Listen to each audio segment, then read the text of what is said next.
اوعى تجيب الفاكهة دي قبل ما تتفرج على الفيديو. تعالى اقولك الترند ده يستحق تجربه ولا لا. نبدأ بأول واحدة فيهم وأكتر واحدة عاملة ضجة، فاكهة التين الشوكي وده شكلها من بره.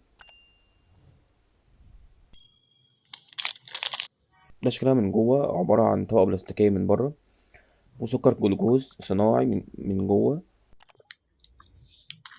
وبذر تين شوكي. طعمها كأنك بتاكل ازاز بلاستيك مليانة بذر وسكر. أعطيها 4/10. تاني حاجة معانا هي القراصية المجففة. ده شكلها من بره زي ما انتم شايفين كده، شكلها عادي جدا شبه القراصية المتقشرة.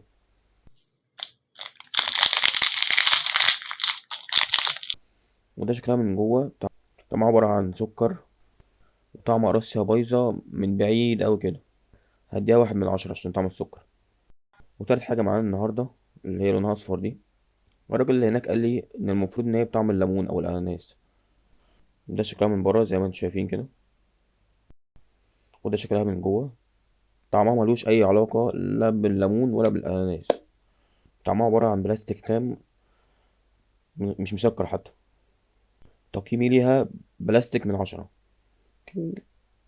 وآخر واحدة معانا النهاردة بطعم المشمش، وده شكلها من بره زي ما انتم شايفين كده.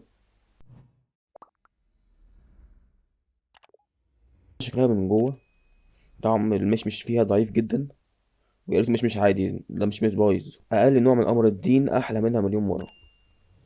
لو دقتها قول لي إيه رأيك في الكومنتات، وهسيبك تقيمها أنت بقى عشان أنا زهقت الصراحة. المهم بقى إن البتاعة دي عرفتها عن طريق واحد مشهور في السوشيال ميديا، حابب أقول له ربنا يسامحك الصراحة عشان بتضلل الناس. قعد يقول لك دي طعمها تحفة ومش معرفش إيه. أنا عن نفسي مش مسامح في ال50 جنيه اللي أنا دفعتهم، ومش هسامح. وبقول لك لو ما رجعتش ال50 جنيه دلوقتي هعرف الناس كلها أنت قبضت كام عشان تكذب عليهم وتعمل ترند. وقد أعذر من أنذر. خلاصة حابب أقول لكم يا جماعة ما تشتروش البتاعة دي خالص، ولو ببلاش. لو حد عزم عليكم بيها اعرفوا ان هو يا اما عايز يسممكم يا اما بيحبكم قوي.